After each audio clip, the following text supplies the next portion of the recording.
Welcome to the Chinese Lore Podcast, where I retell classic Chinese stories in English. This is episode 33 of Journey to the West.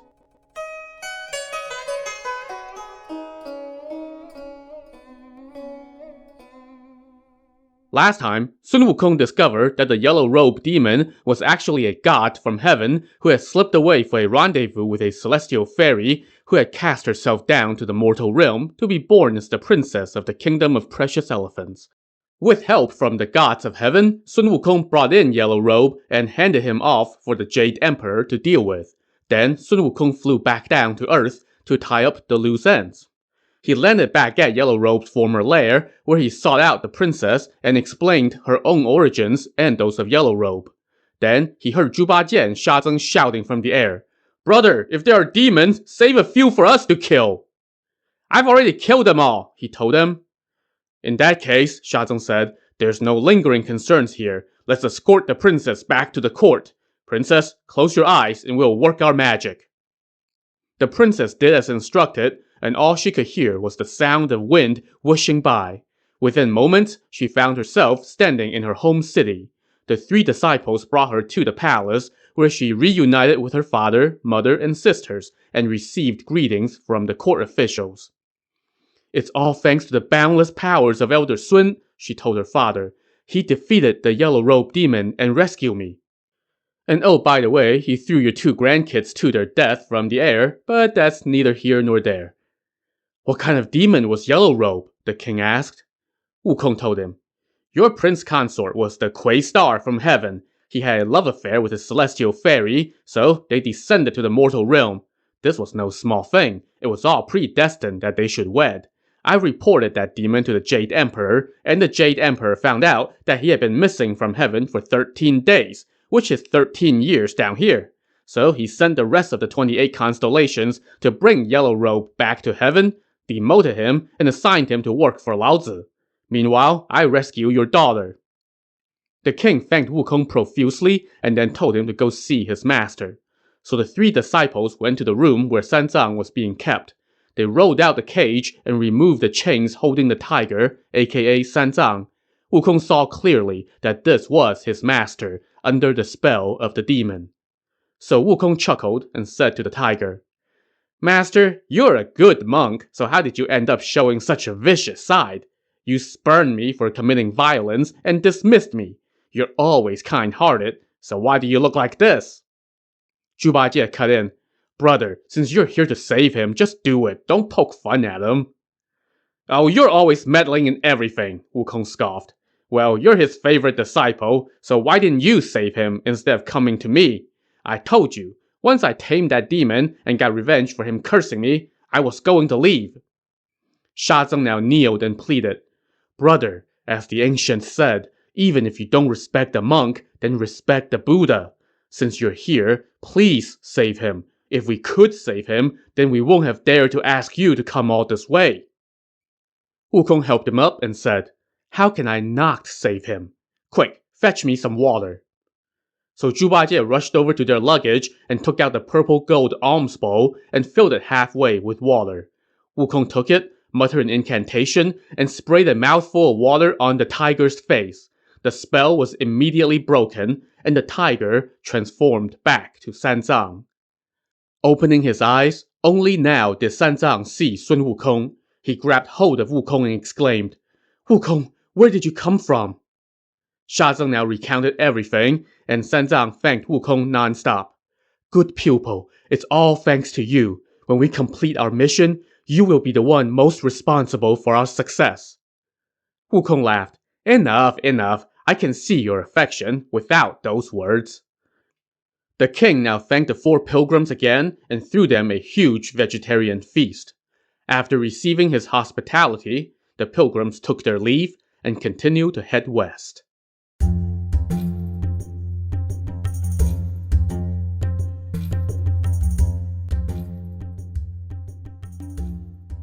It was now the third month of spring once again.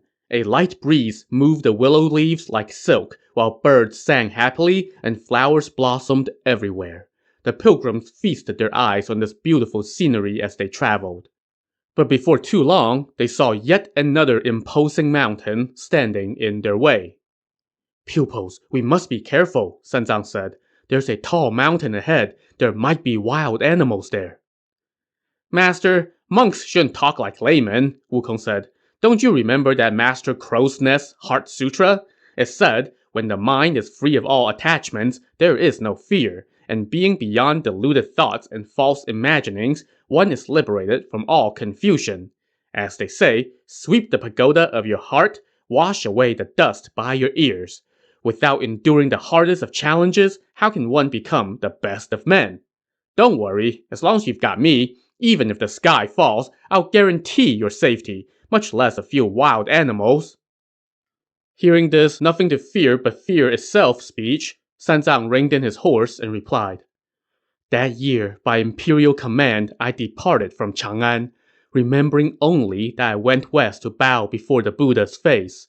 In the land of the relic, golden statues gleamed in color. Within the pagoda, jade-white radiance shone from sacred hairs. I have sought to the ends of the earth for nameless streams, and roamed all the world's unreachable mountains. Now I chase mist upon mist, wave upon wave. When will this weary body ever find rest? Wukong laughed and said, Master, if it's rest you want, that's not so hard. If you succeed on your mission, then you will have left the mortal realm behind. Then you have lots of rest. That reminder about the payoff at the end of the journey seemed to rejuvenate Sanzang and make him forget his fears. So the party continued forward and started ascending the mountain. The peak was perilously steep. When they reached the point where the terrain had become difficult, Sanzang reined in the horse and looked at the mountain. It was then that he noticed a woodcutter standing on a nearby hillside. When the woodcutter saw the pilgrims, he approached them and shouted, Hey you, the elder heading west! Stop for a minute and listen! There's a gang of vicious demons on this mountain. They're always eating travelers. Those words made Sanzang so scared that he could barely stay steady in his saddle. He turned around and said to his disciples, Did y'all hear the woodcutter say that there are vicious demons on this mountain? Who dares to go ask him for details? Wukong volunteered and walked up the hillside to greet the woodcutter. The woodcutter asked him what they were doing there, and Wukong said, To tell you the truth, we were sent from the east to go west to fetch scriptures. That's my master on the horse. He is easily scared. When he heard you say that there are vicious demons around, he sent me to ask, How old are these demons? Are they pros or just amateurs? Please tell me so I can order the local mountain and earth spirits to send them packing. The woodcutter laughed aloud toward the sky. Turns out you're a crazy monk, he said. Oh, I'm not crazy. I'm telling the truth. If you're telling the truth, then how can you dare to say that you'll send those demons on their way? Why are you so high on those demons' powers that you feel inclined to block our path with this nonsense? Are you their relative? Or their neighbor or friend? The woodcutter laughed again. You crazy monk, what nonsense! I was giving you all a warning out of kindness. I was telling you so you can be prepared, but you're twisting it all around.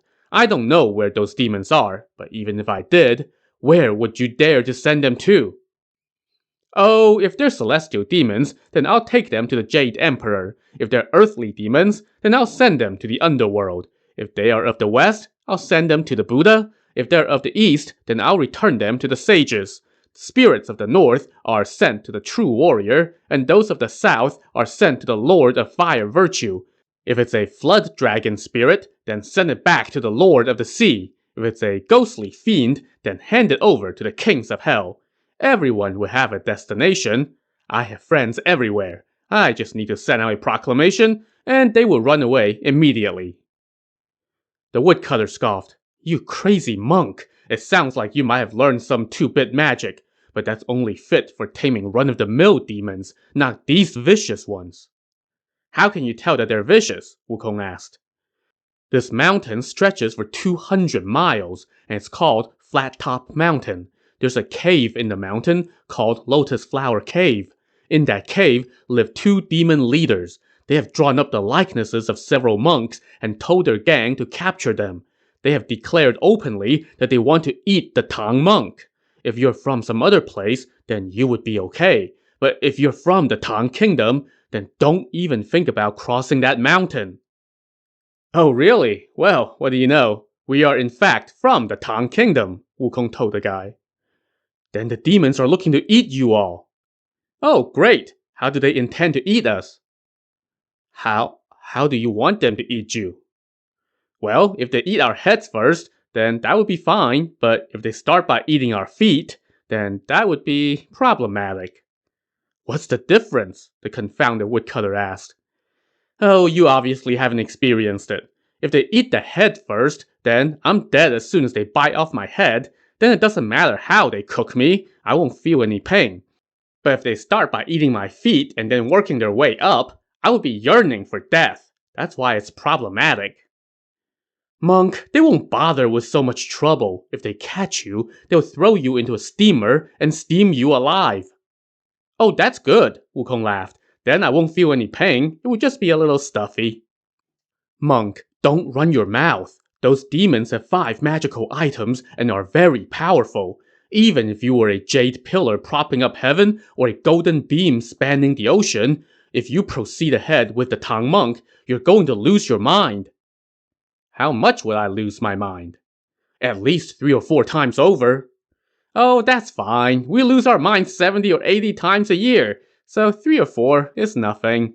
It'll pass just like that. Sun Wukong now strode back to Sanzang, bowed, and said, Master, it's no biggie. There are a few demons up ahead, but the people around here are cowards and fear them. But with me around, there's no need to worry. Let's go. Hearing this, Sanzang pressed on ahead, but as they started to move, they noticed that the woodcutter had vanished.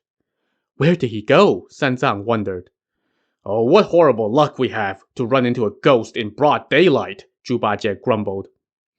He must have gone into the forest to look for firewood. Let me have a look, Wukong said as he trained his fiery golden eyes on the distant peaks.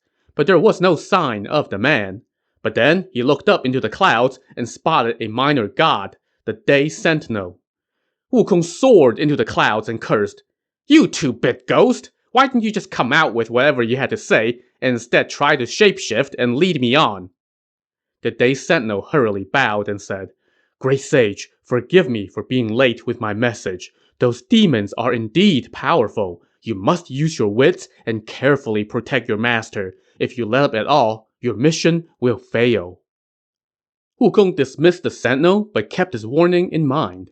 As he flew back down to rejoin his party, he thought to himself, if I relay the sentinel's words truthfully to master, he's going to do nothing but cry. I could just not tell him and just keep him in the dark while we move forward. But then if the demons do abduct him, I would have to spend time and effort getting him back. Maybe I should give Zhu Bajie a good gig. I'll send him on ahead to face off against the demons. If he can beat them, then he gets the credit. But if he can't and gets captured, then I can still go and rescue him, and it'll show off my skills. But Bajie might get lazy and refuse to go on ahead, and Master's always protecting him.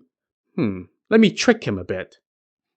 So Sun Wukong now put on a weepy face, squeezed out a few tears, and went back to see Sanzang. As he approached, Zhu Bajie saw his face and immediately turned and said to Sha Zeng, Put down your load, and let's divide up the luggage. Brother, why? Sha Zeng asked. Let's divide up the luggage. You can go back to being a demon at the Drifting Sand River. I'll go back to the Gao family village to see my in-laws. Let's sell the horse and use the money to buy a coffin for Master. And we can all disband instead of going west. Sanzang heard this and scolded Bajie from the saddle. You idiot! Why are you suddenly spouting this nonsense while we're walking? Oh, who's spouting nonsense? Don't you see Sun Wukong crying as he's walking back? He fears nothing, nothing, and yet he's so worried that he's crying. It must mean that this mountain is treacherous and the demons are vicious. How can softies like us pass through? Don't speculate wildly, Sanzang said. Let me ask him first.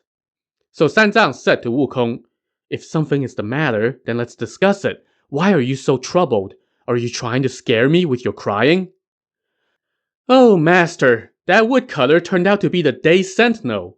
He said the demons are indeed vicious and that it's impossible to pass through this treacherous mountain. We can't go forward. Let's try again some other time. Sanzang was shaken by those words. He grabbed Wukong's tiger skin kilt and said, "But we're already halfway across this mountain. How can you talk of quitting now?"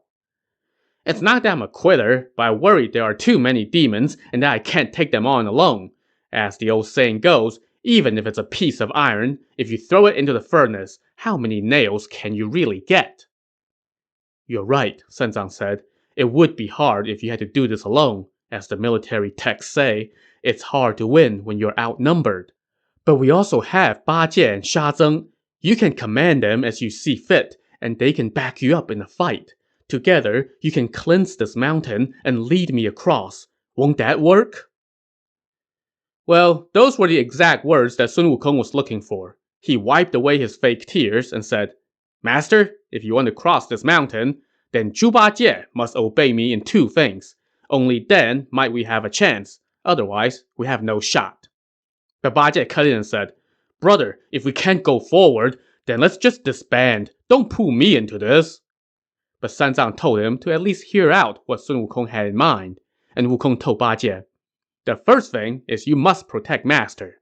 The second thing is you must go scout the mountain." "Well, protecting Master requires sitting down with him, while scouting the mountain requires walking," Bajie said. "You can't be asking me to sit and walk, sit and walk. How can I do either one well?" "I'm not asking you to do both of them at the same time," Wukong said. "Just do one of them first." "Okay, that's not a bad idea. But what does each one of those things entail? Tell me first, so I can carry it out accordingly."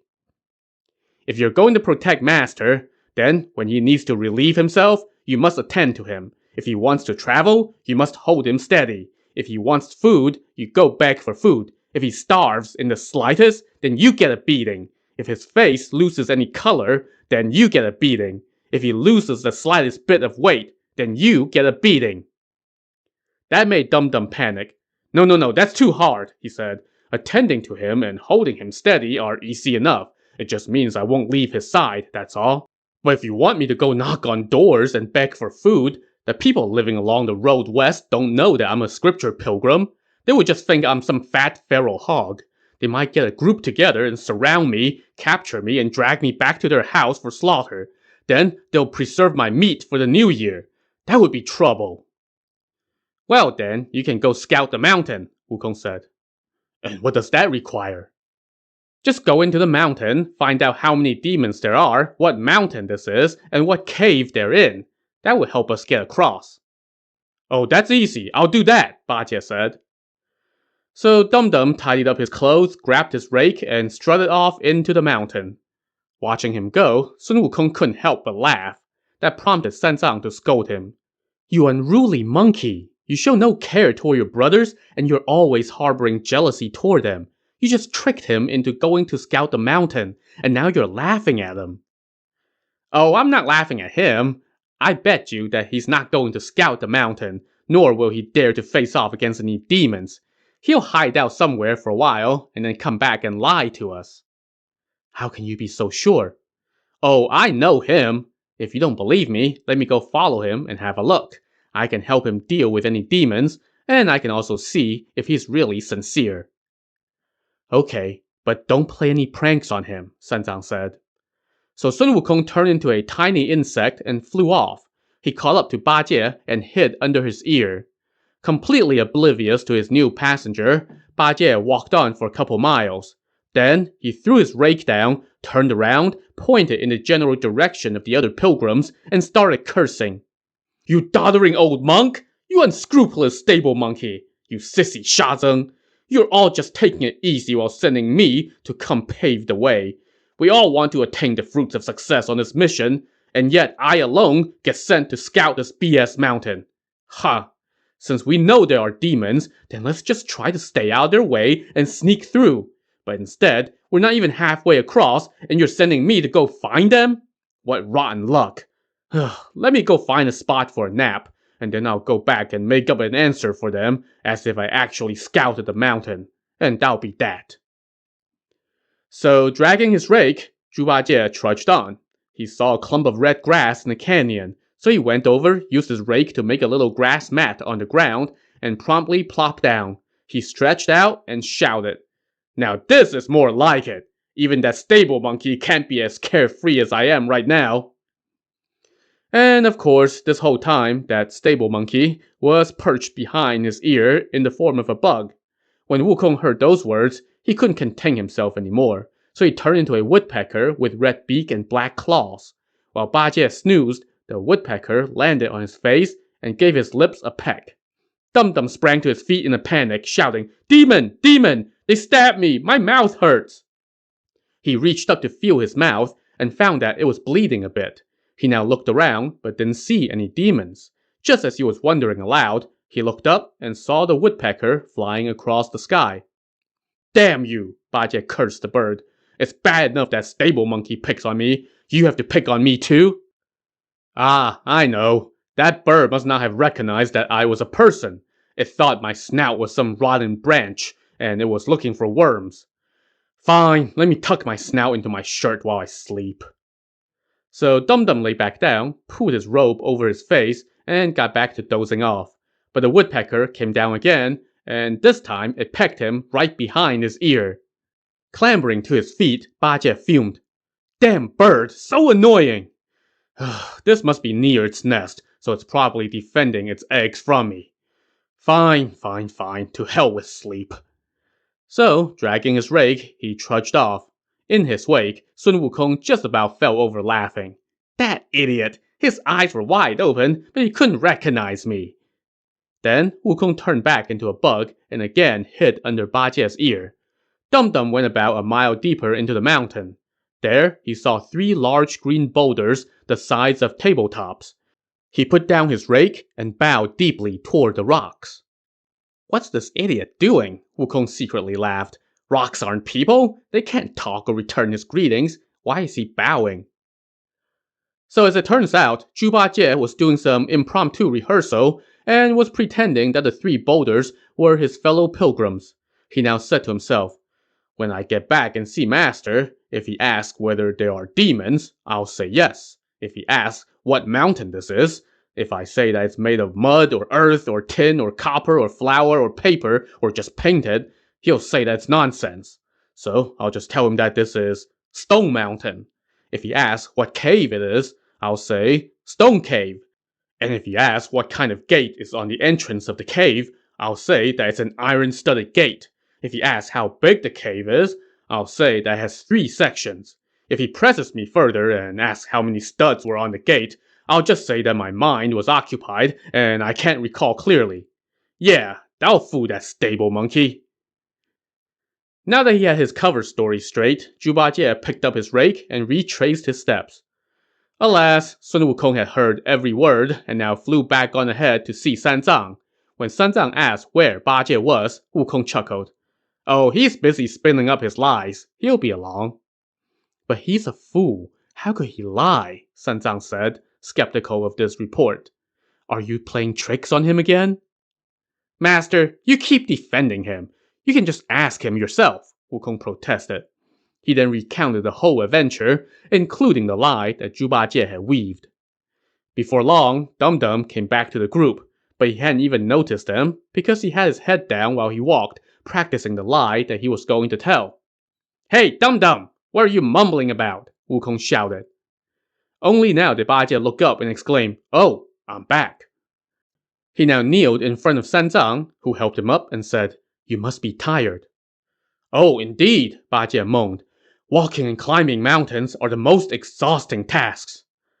"Are there any demons?" "Oh, there are, a whole gaggle of them." "And how did they treat you?" "Oh, they call me their granddaddy and serve me some noodles and vegetarian food. And they said that they'll escort us across the mountain in style." Wukong cut in. "You must have fallen asleep somewhere and dreamed all this." Now that caught Bajie off guard, and he muttered to himself, how did he know that I took a nap?" Wukong now stepped forward, grabbed Bajie by the collar, and demanded, "Come over here. I've got questions for you." Dum Dum stammered, Just ask. No need to get all grabby." "What mountain is this?" Wukong asked. Stone Mountain." "What cave?" "Stone Cave." "What door?" "An iron-studded door." "How big is the cave?" "There are 3 levels inside." Wukong cut him off. No need to say any more. I remember the rest. But Master might not believe you, so let me tell him for you.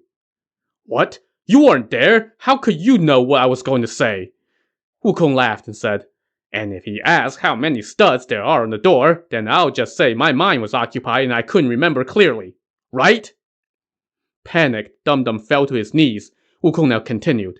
Did you not bow to some boulders, pretend they are us, and use them to rehearse your answers? Did you not also say, let me spin up a lie to deceive that stable monkey? Dum-Dum could only kowtow non-stop and ask, Brother, did you follow me? Wukong scolded him. You lazy bum! I told you to scout that mountain because this is a serious situation, and yet you went to take a nap. If that woodpecker hadn't woken you up, you would still be there, snoozing. And then you go and spin up this lie. Won't that have done us in? Stick your butt out. I'm going to give you 5 whacks with my rod to make sure you don't forget. To see how hard Sun Wukong is going to beat Zhu Bajie, tune in to the next episode of the Chinese Lore Podcast. Thanks for listening.